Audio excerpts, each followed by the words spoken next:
बच्चों आज हम बात करने वाले हैं क्लास 10th के सेकंड चैप्टर केमिस्ट्री का second chapter acid base and salt. तो आज हम बात करने वाले हैं एसिड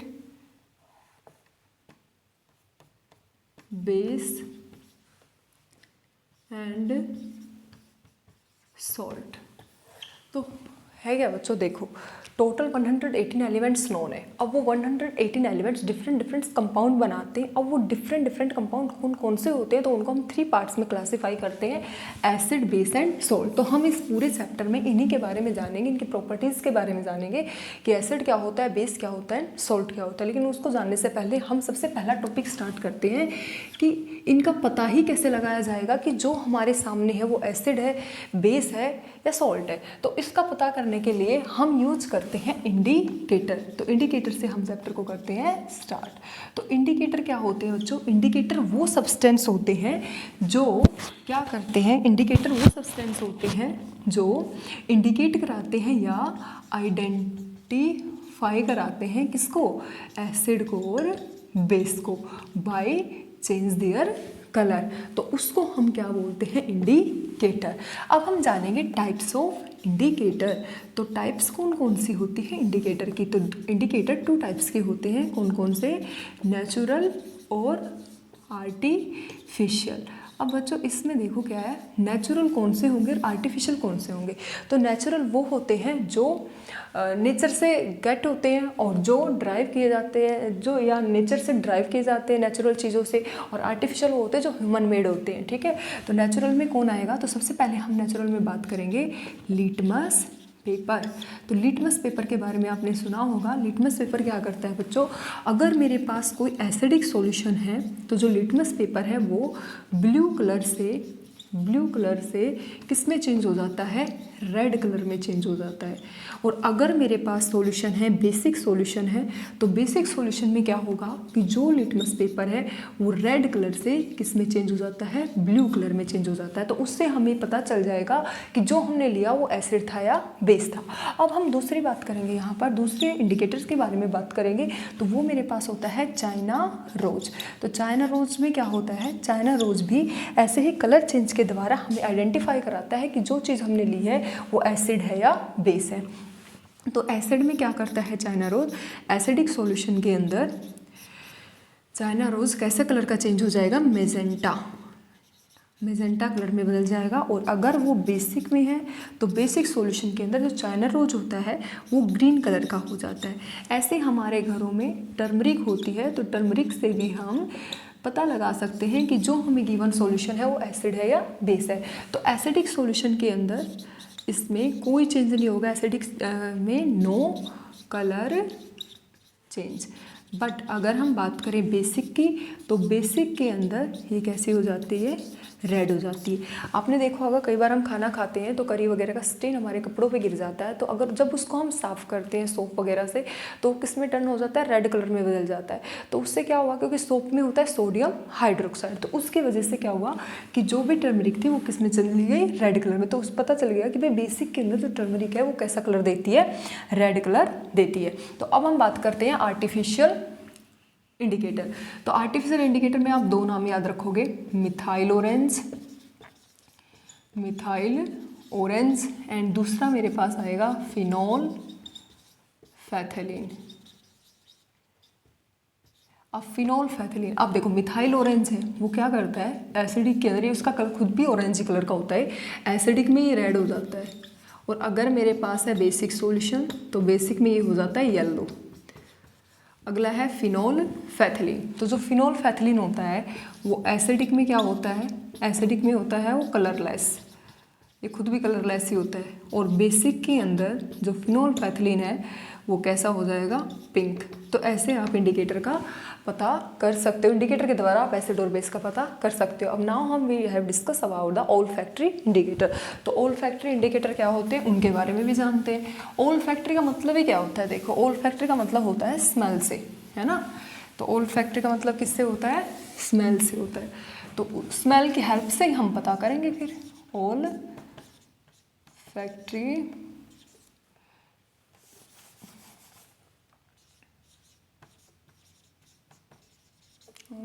इंडिकेटर।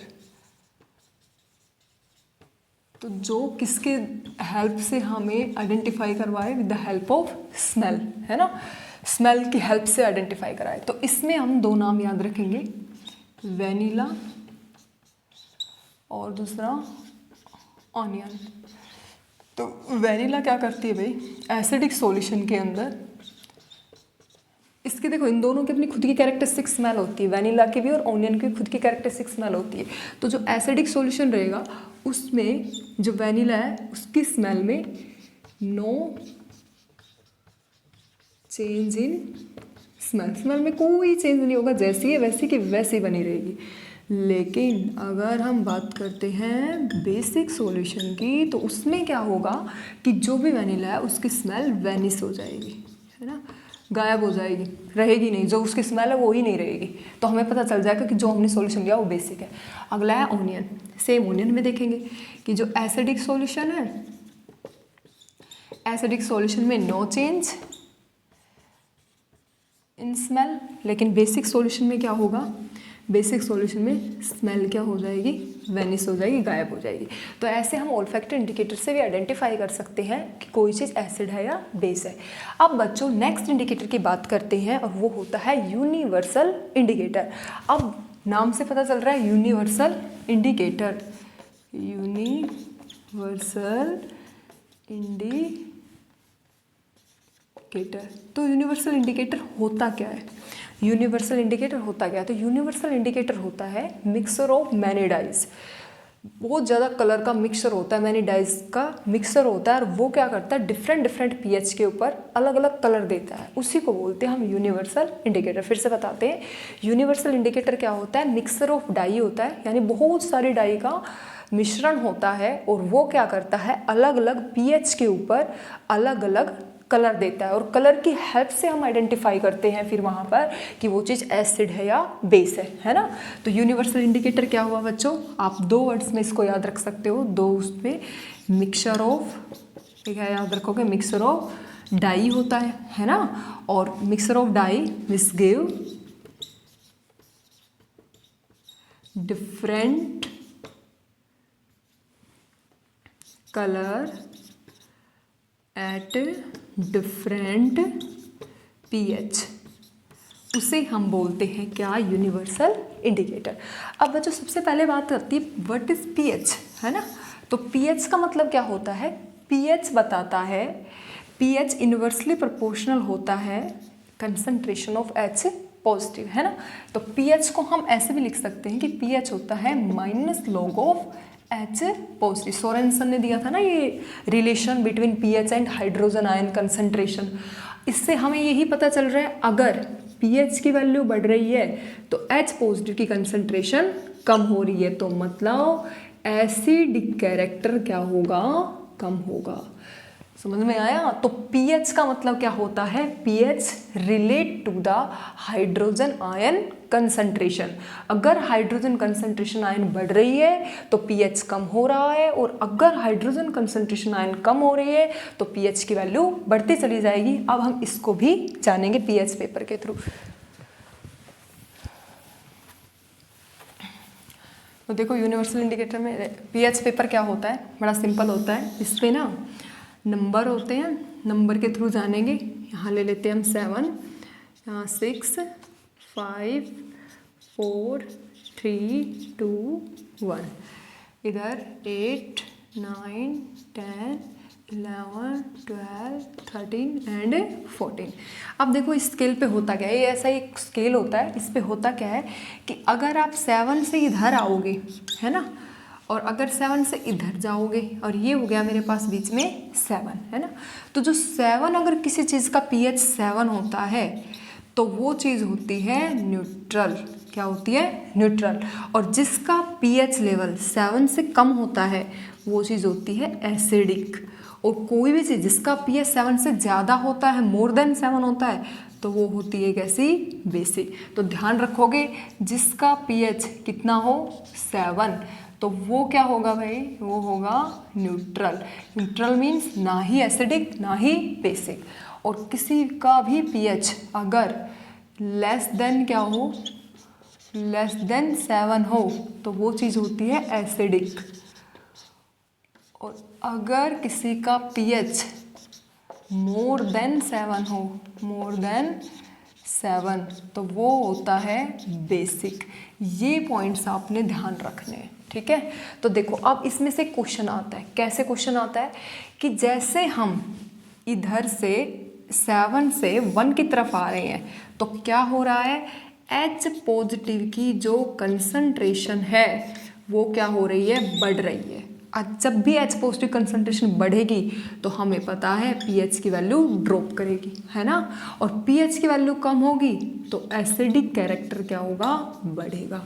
ऐसे ही देखो इधर चलो, अगर हम 7 से इधर आते हैं, है ना, तो क्या हो रहा है, तो हो रहा है H पॉजिटिव कंसंट्रेशन कम हो रही है, OH की बढ़ेगी, है ना, तो pH की वैल्यू बढ़ेगी, और pH की वैल्यू बढ़ेगी तो बेसिक कैरेक्टर क्या होगा, बढ़ेगा। आपने ये ध्यान रखना है ना। अब और भी बहुत सारे क्वेश्चन यहाँ से बनते हैं, कैसे बनते हैं वो देखते हैं। जैसे मान लो कोई सब्सटेंस है, जैसे एक A मान लिया मैंने और एक मान लिया B, इसका जो pH है वो दे रखा है 1.5 और इस B वाले सब्सटेंस का जो pH है वो है 3.5 और आपसे पूछ लिया जाएगा which one is a more acidic. तो अब यहाँ पर आपको ध्यान देना है pH स्केल के ऊपर। अब जिसकी pH वैल्यू कम होती है ना, जिसकी pH वैल्यू कम होती है, इसमें इन दोनों में से क्या पूछा है, विच वन मोर एसिडिक, ये आपने बताना है ना। तो इसका आंसर क्या होगा, इसका आंसर होगा ए। ए यहाँ पर क्या है, मोर एसिडिक। अब मोर एसिडिक ये क्यों है, क्योंकि अभी तो बताया कि जो pH है वो किसके बराबर होता है, minus log of H positive. Minus में लॉग है तो माइनस में लॉग है, तो इसका मतलब क्या हुआ कि pH और H पॉजिटिव का रिलेशनशिप कैसा है, इनवर्सली, यानी H पॉजिटिव की कंसंट्रेशन बढ़ेगी तो pH की वैल्यू कम होगी, है ना। तो यहाँ पर देखो जिसकी pH की वैल्यू ज़्यादा है उसका मतलब ये हुआ उसमें H पॉजिटिव की कंसंट्रेशन क्या है, कम है, तो इसका मतलब H पॉजिटिव कंसंट्रेशन कम है तो उसका एसिडिक स्ट्रेंथ भी क्या हुआ, कम है। तो यहाँ मोर एसिडिक कौन, ए वाला। तो ए का समझ में आ गया, जिसकी pH वैल्यू जितनी कम उसमें उतने ही ज़्यादा हाइड्रोजन आयन प्रेजेंट होंगे, H पॉजिटिव की कंसंट्रेशन ज़्यादा होगी तो वो उतना ही ज़्यादा क्या होगा, एसिडिक होगा। ये मस्ट याद रखना है। ऐसे ही आपसे पूछा जाएगा बेसिक लेवल के अंदर, जैसे मान लो 2 सब्सटेंस दे दिए, है ना, ए और बी, इसमें बेसिक के बारे में पूछा जाएगा। जैसे मान लो एक का है 12 दे दिया, एक का 14, which one is a more basic.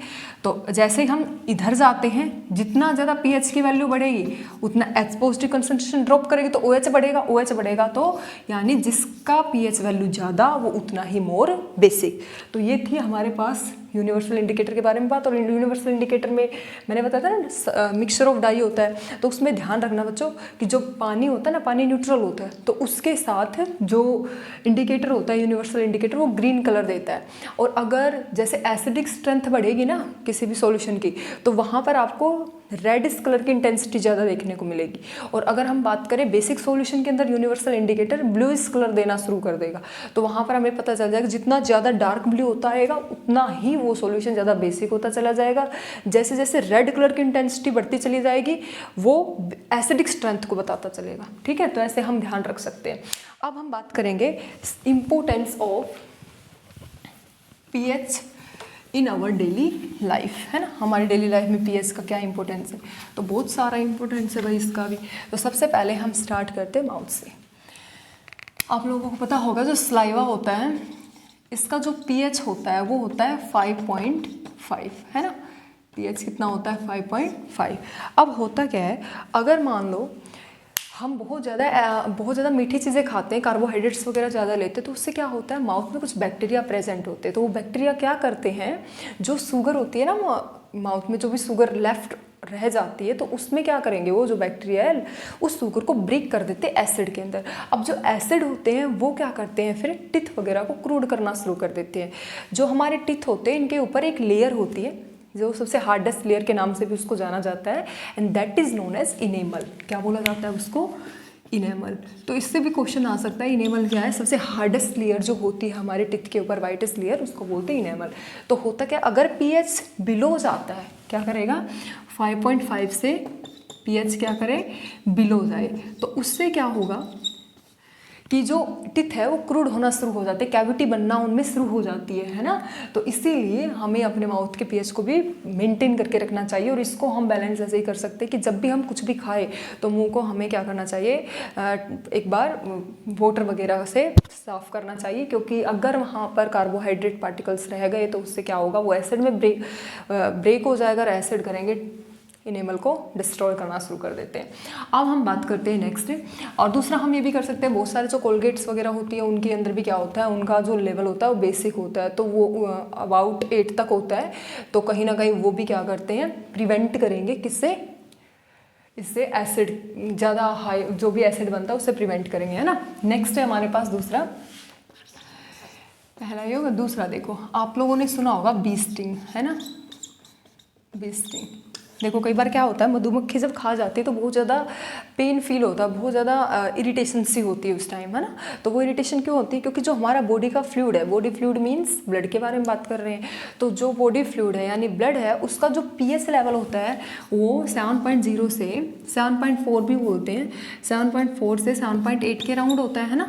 तो यानी कि बेसिक इन लेवल ही होता है। तो जैसे बी स्टिंग करती है तो बी स्टिंग क्या, जो बी का स्टिंग होता है उसमें क्या प्रेजेंट होता है, फॉर्मिक एसिड। कौन सा एसिड होता है, फॉर्मिक एसिड। ये इसका कॉमन नेम है बच्चों, फॉर्मिक एसिड। इसका जो IUPAC नेम होता है, आईपैक नेम होता है, वो कौन सा होता है, मीथेनोइक एसिड।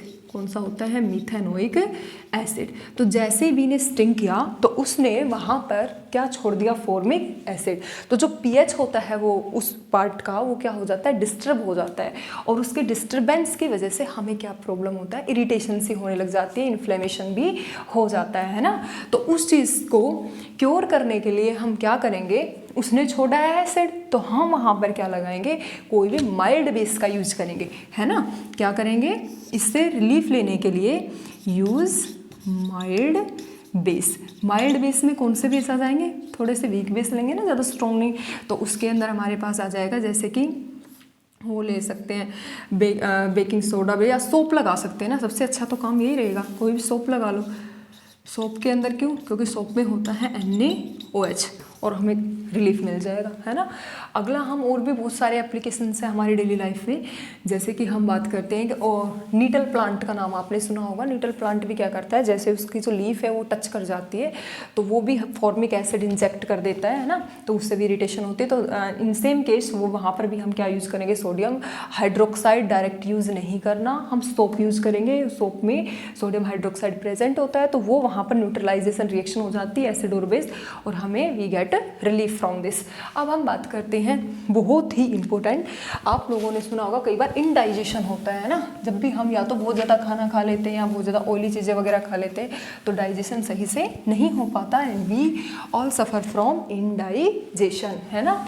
तो उसमें क्या होता है, इन केस ऑफ इनडाइजेशन, अब बच्चों होता क्या है कि हमारा जो स्टमक होता है उसमें डाइल्यूट हाइड्रोक्लोरिक एसिड प्रेजेंट होता है ना, जो जम्स वगैरह को किल करता है ना। स्टमक के अंदर एक गैस्ट्रिक ग्लैंड होती है, गैस्ट्रिक ग्लैंड क्या करती है, गैस्ट्रिक ग्लैंड वहाँ पर हाइड्रोक्लोरिक एसिड की फॉर्मेशन करती है ना, जो फैट को भी इमल्सिफाई करता है और साथ में क्या करता है, वो जम्स वगैरह को किल करता है। लेकिन अगर वो एक्सेस अमाउंट में रिलीज होना शुरू हो जाए या फॉर्मेशन होना उसकी शुरू हो जाए तो वो क्या करता है कि जो स्टमक की वॉल है उसको ही फिर हार्म करने लग जाता है, जैसे स्टमक इन्फेक्शन वगैरह हम सुनते हैं। तो यहाँ पर देखो हम पढ़ रहे हैं इनडाइजेशन, तो इनडाइजेशन का मतलब आप लोगों ने सुना होगा इनडाइजेशन की वजह से होती है एसिडिटी। क्या होता है, एसिडिटी, है ना।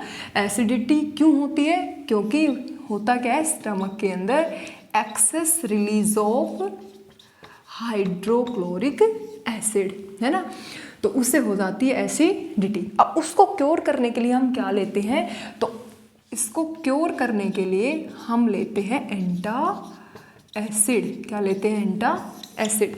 अब एंटा एसिड क्या होती है, एंटा एसिड होता क्या है, जो एसिड के अगेंस्ट वर्क करे, है ना। एंटा एसिड कौन होता है, जो किसके अगेंस्ट वर्क करे, एसिड के अगेंस्ट वर्क करे, उसको बोलते हैं हम एंटा एसिड। और एंटा एसिड में आप याद रख सकते हो, दो नाम याद रख सकते हो, इसमें माइल्ड बेस ही लेंगे इसमें भी। एक तो होता है milk of magnesium, magnesium hydroxide, इसका कॉमन नेम होता है मिल्क ऑफ मैग्नीशिया। एंड दूसरा मेरे पास होता है बेकिंग सोडा, है ना। बेकिंग पाउडर भी ले सकते हैं, बेकिंग सोडा भी ले सकते हैं, तो हमारे किचन में अवेलेबल होता है ये, इसको तो हम ले सकते हैं, है ना। तो एंटासिड में आप दो नाम याद रख सकते हो, milk of magnesium, baking soda. ये क्या करेंगे, ये बेसिक इन नेचर है, बना है एसिड स्टमक में, तो एसिड बेस रिएक्शन होगी और हो जाएगा न्यूट्रलाइजेशन, जो हम आगे पढ़ने वाले हैं। तो इंडाइजेशन को क्योर करने के लिए भी हमें पीएच को मेंटेन करते हैं। अगला है नेक्स्ट हमारा सॉइल की फर्टिलिटी देखते हैं। अब देखो, जो सॉइल होती है, मोस्ट ऑफ सॉइल होती है वो कैसी होती है बच्चा, most of soil fertile soil, most of fertile soil, fertile soil उपजाऊ भूमि। तो जो उपजाऊ मिट्टी होती है, जो भी फर्टाइल सॉइल होती है, मोस्ट ऑफ वो न्यूट्रल ही होती है। न्यूट्रल मतलब नीदर एसिडिक नोर बेसिक, है ना, ना वो एसिडिक हो ना वो बेसिक हो। लेकिन हो क्या रहा है भाई, सॉइल अब न्यूट्रल नहीं रही, मोस्ट ऑफ केसेस में तो नहीं है न्यूट्रल। रीज़न बीइंग, एक तो होता है एसिडिक रेन। आप देखते हो जो एसिडिक रेन होता है तो उससे क्या होता है कि जो मिट्टी है, जो भी सॉइल है, वो एसिडिक हो जाती है ना, और हम बहुत सारे फर्टिलाइजर्स यूज़ कर रहे हैं, तो उसकी वजह से भी जो सॉइल है वो कैसी होती जा रही है, एसिडिक होती जा रही है। तो अगर मेरे पास बहुत ज़्यादा एसिडिक सॉइल है तो उसको ट्रीट करने के लिए क्या किया जाएगा, न्यूट्रलाइजेशन रिएक्शन यूज़ करना पड़ेगा। तो यहाँ पर क्या किया जाएगा, उसमें क्या ऐड किया जाएगा, उसमें ऐड किया जाता है स्लैकलाइम। क्या ऐड किया जाएगा, स्लैकलाइम यूज़ कर सकते हैं ना। स्लैकलाइम का फॉर्मूला कैल्शियम हाइड्रोक्साइड, और हम यूज़ कर सकते हैं क्विकलाइम। क्विकलाइम का फॉर्मूला होता है कैल्शियम ऑक्साइड, या हम चॉक पाउडर भी यूज़ कर सकते हैं। चॉक पाउडर का फॉर्मूला होता है कैल्शियम कार्बोनेट बोलते हैं। तो इनका हम यूज़ कर सकते हैं अगर सॉइल बहुत ज़्यादा कैसी हो चुकी है, एसिडिक है, ट्रू एसिडिक, है ना। अब हम बात करते हैं, सॉइल हो जाती है बहुत ज़्यादा बेसिक सॉइल, तो वो भी ज़्यादा फर्टाइल नहीं रहेगी, क्योंकि न्यूट्रल सॉइल तो होती है काफ़ी फर्टाइल। तो बेसिक सॉइल को ट्रीट करने के लिए हम क्या करेंगे, उसके अंदर मैन्योर ऐड कर देंगे, है ना। या हम बोल सकते, हाँ मैन्योर ऐड कर देंगे, मैन्योर ऐड कर दो, क्योंकि जो मैन्योर होता है वो किससे बनता है, डेड डिके या डिकम्पोजिंग ऑफ जो भी वेजिटेबल पील्स होते हैं ना, living non living thing, dead decay से जो चीज़ बनेगी वो मैन्योर ही बन जाएगा।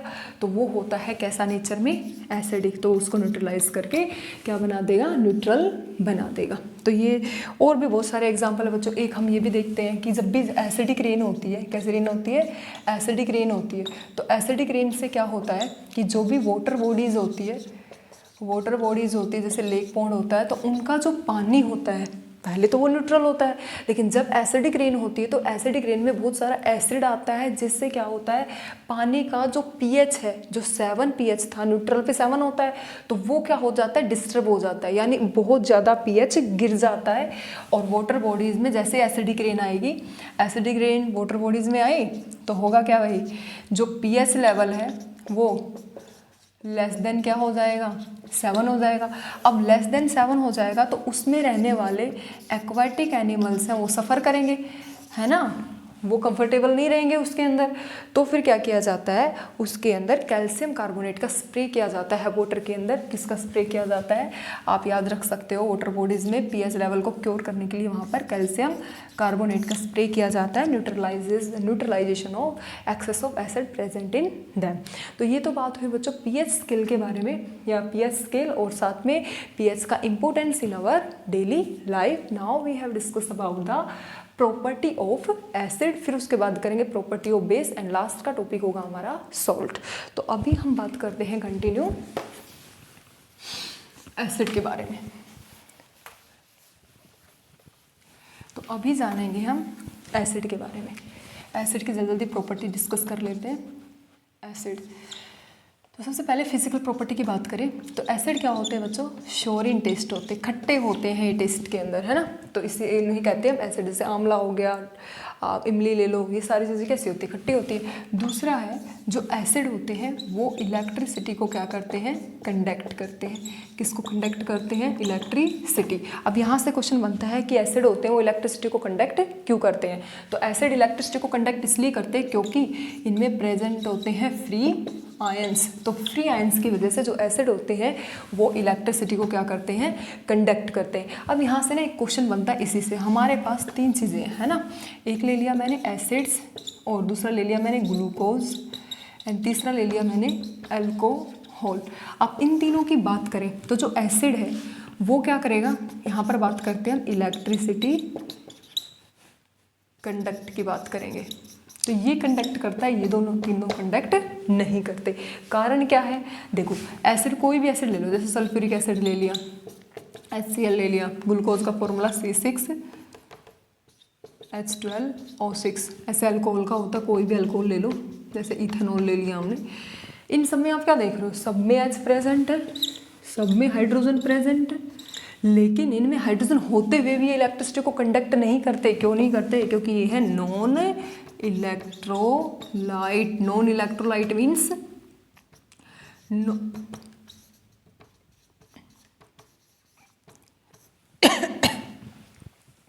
Not dissociate into their ions, इसीलिए ये होते हैं नॉन इलेक्ट्रोलाइट। और जो मेरे पास एसिड होते हैं ना, ये क्या देते हैं, H पॉजिटिव आयंस, ठीक है, नेगेटिव आयन कटायन भी देंगे, अनायन भी देंगे, इसलिए यहाँ पर फ्री आयंस होते हैं, इसलिए कंडक्ट करते हैं इलेक्ट्रिसिटी को, तो आप इनको ध्यान रख सकते हो। आगे हम बात करने वाले हैं नेक्स्ट प्रॉपर्टी,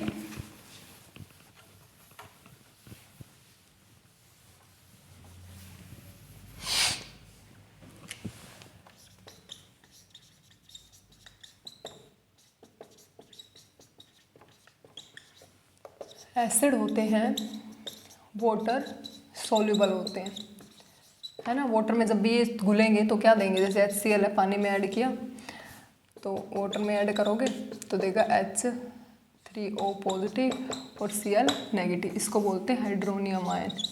क्या बोला जाता है, ये हाइड्रोनियम आयन। ये सेम है, जैसे मान लो मेरे पास था HCl ने क्या दिया, H पॉजिटिव और Cl नेगेटिव। अब जब पानी है, पानी में ऑक्सीजन के पास कौन है, लॉन एयर, तो वो जो एसिड का H पॉजिटिव है उसको एक्सेप्ट करेगा और फॉर्मेशन करा लेगा हाइड्रोनियम आयन। तो आप H पॉजिटिव भी लिख सकते हो, हाइड्रोनियम आयन भी लिख सकते हो, उसमें कुछ भी गलत नहीं है, ठीक है। और प्रॉपर्टी डिस्कस करते हैं हम एसिड की। एसिड होता है वो क्या करेगा, ब्लू लिटमस को, ये हमने पहले बात कर ली है, एसिड होते हैं ब्लू लिटमस को रेड कर देता है ना, और जो भी टर्मरिक होती है उसको कैसा कर देता है, उसमें कलरलेस रहती है ना, फिनोल्फेथिलीन होता है वो उसको कैसा कर देता है, उसमें वो कलरलेस रहता है, मिथाइल ऑरेंज रेड हो जाता है। तो ये हम ऑलरेडी डिस्कस कर चुके हैं। अब हम बात करेंगे इसकी केमिकल प्रॉपर्टी। एसिड की कौन सी प्रॉपर्टी बात कर रहे हैं अभी हम, केमिकल प्रॉपर्टीज़। तो एसिड की कौन कौन सी केमिकल प्रॉपर्टी होती है, तो देखो अब की बार 2025 में जो 10th का बोर्ड एग्ज़ाम हुआ था उसमें जो पहला क्वेश्चन था वो क्या था, वो यही था कि एसिड रिएक्ट विद मेटल।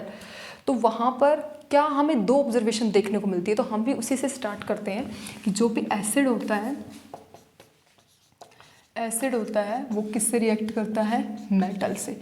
और जब भी एसिड मेटल से रिएक्ट करता है तो फॉर्मेशन करता है सॉल्ट एंड हाइड्रोजन गैस। अब देखो यहाँ से ना 3 क्वेश्चन बनेंगे। पहला क्वेश्चन ये हुआ कि वहाँ पर क्या ऑब्जर्वेशन हुई है ना, दूसरा केमिकल रिएक्शन कंप्लीट करना पूछा जा सकता है, तीसरा वहाँ पर कौन सी गैस रिलीज हुई and how you identify this gas, यानी कन्फर्मेशन ऑफ दिस गैस, है ना।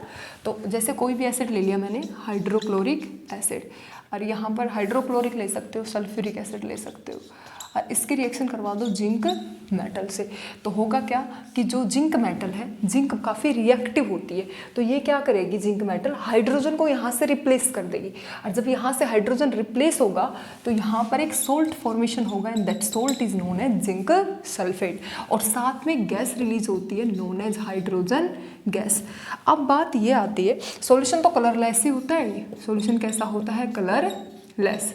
वो तो पहले भी कलरलेस था, अब भी कलरलेस है ना। अब बात ये आती है यहाँ पर कि आप कैसे पता करोगे कि वहाँ पर जो गैस रिलीज हुई वो कौन सी गैस है, हाइड्रोजन गैस। तो उसके लिए आपने कुछ नहीं करना, सिंपल क्या करोगे, जैसे आपके पास कोई जो भी एपरेटस होता है जिसमें रिएक्शन टेक प्लेस हो रही होती है, तो वहाँ पर हम कुछ जिंक ग्रैन्यूल्स लेते हैं। क्या लेते हैं, जिंक ग्रैन्यूल्स, है ना, और उसमें ऊपर से ऐड किया जाता है कुछ सल्फ्यूरिक एसिड।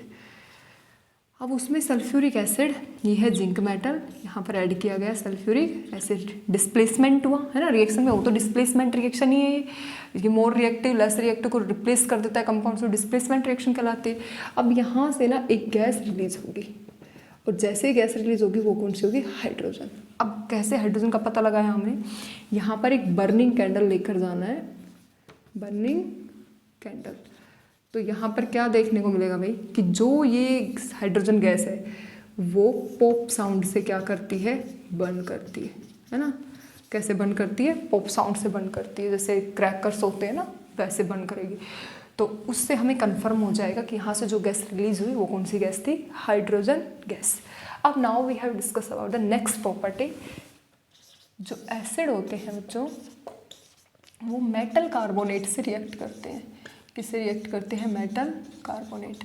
अब जो मेटल कार्बोनेट है यहाँ पर बेसिक मेटल कार्बोनेट ही होना चाहिए, तो वो फॉर्मेशन करेंगे सोल्ट और carbon dioxide gas and water.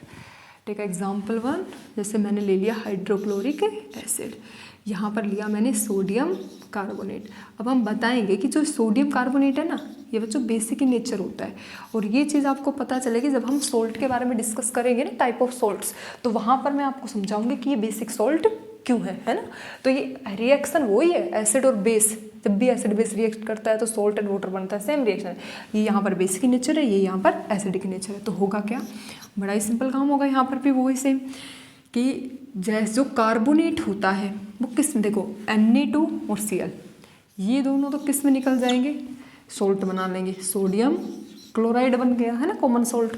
और जो H है यहाँ जो कार्बोनेट है CO3, कार्बोनेट हमेशा CO2 में ही टूटता है, कार्बन डाइऑक्साइड ही रिलीज होगी उससे, एक ऑक्सीजन यहाँ से बचा, इसको बैलेंस कर लेंगे, 2 लगा देना, 2Na है तो यहाँ 2N लाने के लिए यहाँ 2 लगा दिया, तो 2 हाइड्रोजन 1 ऑक्सीजन, तो किसका फॉर्मेशन हो गया, वाटर। रिएक्शन बहुत सिंपल है, मैं फिर से बता रही हूँ, आपने लेना है हाइड्रोक्लोरिक एसिड, कोई भी एसिड ले लो, और यहाँ पर ले लिया मैंने मेटल कार्बोनेट। तो होगा क्या कि मेटल कार्बोनेट होता है बेसिक इन नेचर, है ना, तो ये बेसिक इन नेचर है, ये है एसिडिक, तो वहाँ पर फॉर्मेशन किसकी होगी, सोल्ट की फॉर्मेशन हो जाएगी। और जो हमारे पास कार्बोनेट है, तो कार्बोनेट किस में ब्रेक होता है भैया, कार्बोनेट ब्रेक होता है CO2 गैस में, है ना। अब यहाँ से देखो Na2 और Cl, इसको तो आप आराम से निकाल सकते हो यहाँ से, है ना, NaCl, लेफ्ट रहा CO3 ब्रेक होता है CO2, एक ऑक्सीजन बचा, अब यहाँ पर एक ऑक्सीजन यहाँ पर, 2 हाइड्रोजन यहाँ पर, तो किस फॉर्म में रिलीज हो जाएगा, वाटर। अब देखो रिएक्शन तो हो गई, लेकिन यहाँ पर हमें कंफर्म करना है, जैसे हमने ऊपर वाले केस में किया था ना हाइड्रोजन गैस का कंफर्मेशन, तो ऐसे ही अब हम बात करेंगे कि यहाँ जो गैस रिलीज हुई है वो कौन सी है, कार्बन डाइऑक्साइड है। तो इसका पता हम कैसे लगाएंगे, तो बहुत सिंपल होता है बच्चों। जो कार्बन डाइऑक्साइड गैस होती है वो लाइम वाटर को मिल्की कर देती है। लाइम वाटर का नाम सुना होगा ना, स्लैक लाइम, कैल्शियम हाइड्रोक्साइड। उसमें से जैसे CO2 गैस को पास किया जाएगा तो क्या होगा कि जैसे CO2 उसमें से जाएगी तो वहाँ पर वाइट PPT बनना शुरू हो जाते हैं, लाइम कलर आ जाता है, और वो होता है due to formation of calcium carbonate. चलो देखते हैं रिएक्शन के द्वारा। हमारे पास था क्या, अब इसका कन्फर्मेशन करना है, किसका, कार्बन डाइऑक्साइड को हमने कार्बन डाइऑक्साइड का टेस्ट करना है ना, कि वो कार्बन डाइऑक्साइड है या नहीं है। तो सो सिंपल, हमने क्या लेना है, लाइम वाटर। लाइम वाटर मतलब ये तो है नहीं कि नींबू का पानी, लाइम वाटर मतलब स्लैक लाइम, है ना, और उसमें से पास करानी है कौन सी गैस, कार्बन डाइऑक्साइड। एक्सेस में नहीं करानी, क्योंकि एक्सेस में कराएंगे तो वहाँ पर कलरलेस सॉल्यूशन ही मिलेगा, वो भी देखेंगे। जैसे लाइम वाटर से कार्बन डाइऑक्साइड गैस को पास करवाया, लिमिटेड कराना है ना, लिमिट में, तो वहाँ पर क्या होगा, वहाँ पर होगा lime milky colour formation, milky colour बन जाएगा। अब ये बना कैसे वो देखते रिएक्शन के through, calcium hydroxide that is known as lime water. जैसे CO2 को लिमिट वे में यहाँ से पास करवाया तो वहाँ पर फॉर्मेशन हो जाती है कैल्शियम कार्बोनेट, और इसके होते हैं PPT कैसे कलर के, वाइट PPT। तो यहाँ से क्वेश्चन पूछा जाता है कि जब भी CO2 गैस को लाइम वाटर से पास करवाया जाता है तो वहाँ पर जो वाइट PPT फॉर्मेशन होकर लाइम कलर आता है वो किसकी वजह से आता है, तो due to formation of calcium carbonate. अच्छा, अगली चीज़ यहाँ पर हम क्या देखेंगे कि अगर मान लो हमने यहाँ पर क्या ले लिया कि यहाँ पर एक्सेस ऑफ CO2 पास करवा दिया, तो एक्सेस ऑफ CO2 पास करेंगे तो क्या होगा, कैल्शियम कार्बोनेट वहाँ पर पहले से बना हुआ था, है ना, CO2 को लाइम वाटर से पास किया, लेकिन जब एक्सेस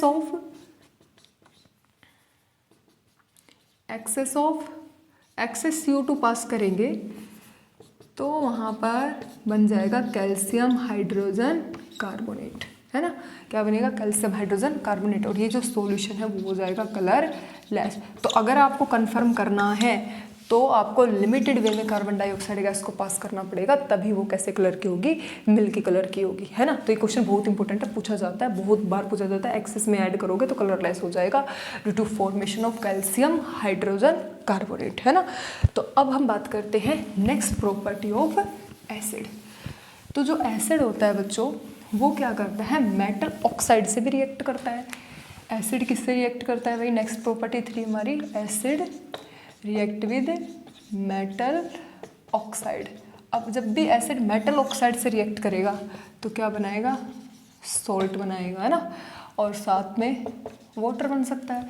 चलो देखते हैं, जैसे मैंने ले लिया हाइड्रोक्लोरिक एसिड और यहाँ पर ले लिया कॉपर ऑक्साइड। अब जो कॉपर ऑक्साइड होता है ना वो ब्लैक कलर का होता है, ये ध्यान रखना। कॉपर सल्फाइड भी ब्लैक होता है, कॉपर ऑक्साइड भी ब्लैक होता है। हाइड्रोक्लोरिक एसिड को पास करेंगे तो क्या होगा, CuCl यानी CuCl2 कॉपर क्लोराइड और HO मिलकर क्या बना सकता है, वाटर। HO दिखाई दे तो उसे समझ जाओ वाटर ही बनेगा, तो बन गया वाटर। अब ये होता है ग्रीन कलर का, कैसा होता है, ग्रीन कलर का, ध्यान रखोगे। तो ये ध्यान रखना है, जब भी एसिड मेटल ऑक्साइड से रिएक्ट करता है, मेटल ऑक्साइड बेसिक नेचर होता है, ये ध्यान रखना। मेटल ऑक्साइड कैसा होता है नेचर में, बेसिक। मेटल के जो लोअर ऑक्साइड्स होते हैं ना, यानी कि लोअर ऑक्सीडेशन स्टेट वाले ऑक्साइड्स, वो होते हैं basic in nature. Higher oxidation state वाले होते हैं एसिडिक इन नेचर, वो हम बाद में बात करेंगे। पहले ये ध्यान रख लेना, ये बेसिक है, तो ये एसिड है, तो एसिड बेस रिएक्शन ही तो हुई है। एसिड बेस रिएक्ट करता है, सोल्ट एंड वाटर फॉर्मेशन होती है। नेक्स्ट रिएक्शन हमारे पास है, बहुत ही सिंपल है, यू नो वेरी वेल कि acid and base 6th 7th में 8th में पढ़ते हैं हम, एसिड बेस से रिएक्ट करता है तो सॉल्ट और वाटर बनता है। जैसे हमने ले लिया हाइड्रोक्लोरिक एसिड NaOH, साथ में फॉर्मेशन हो गई NaCl प्लस वाटर। अब हम बात करेंगे हाइड्रो यानी न्यूट्रल। इस रिएक्शन को ना न्यूट्रलाइजेशन रिएक्शन के नाम से भी जाना जाता है। इस रिएक्शन को क्या नाम से जाना जाता है, न्यूट्रलाइजेशन। न्यूट्रलाइजेशन क्यों है भाई, यहाँ पर न्यूट्रलाइजेशन ही तो हुआ है, एसिड ने बेस से रिएक्ट किया तो न्यूट्रल प्रोडक्ट बन गया सॉल्ट, इसलिए कहलाई न्यूट्रलाइजेशन। ये एक्सोथर्मिक रिएक्शन होती है, इसमें हीट भी प्रोड्यूस होती है, ध्यान रखिए। अगली रिएक्शन है acid react with metal hydrogen carbonate. Next हम पढ़ेंगे acid react with metal hydrogen carbonate. तो उसमें क्या होगा, जैसे वही बनेगा सॉल्ट CO2 एंड वाटर। मेरे पास मैंने ले लिया हाइड्रोक्लोरिक एसिड, यहाँ ले लिया NaHCO3, बेकिंग सोडा, पढ़ेंगे नेक्स्ट चैप्टर में आएगा ये, सोडियम हाइड्रोजन कार्बोनेट। तो यहाँ पर किसकी फॉर्मेशन होने वाली है, NaCl, ये तो हम सबको पता है, ये बन जाएगा NaCl। और यहाँ 2 H है, एक O को यहाँ से ले लेंगे तो बना वाटर, और O यहाँ से लेने के बाद बचा क्या, CO2, है ना। इसकी भी कंफर्मेशन सेम कर लेंगे जैसे हमने पहले वाले में की थी। तो ये तो था बच्चों हमारा acid chemical property of acid. अब हम बात करेंगे बेस के बारे में, बेस की chemical physical property in next video.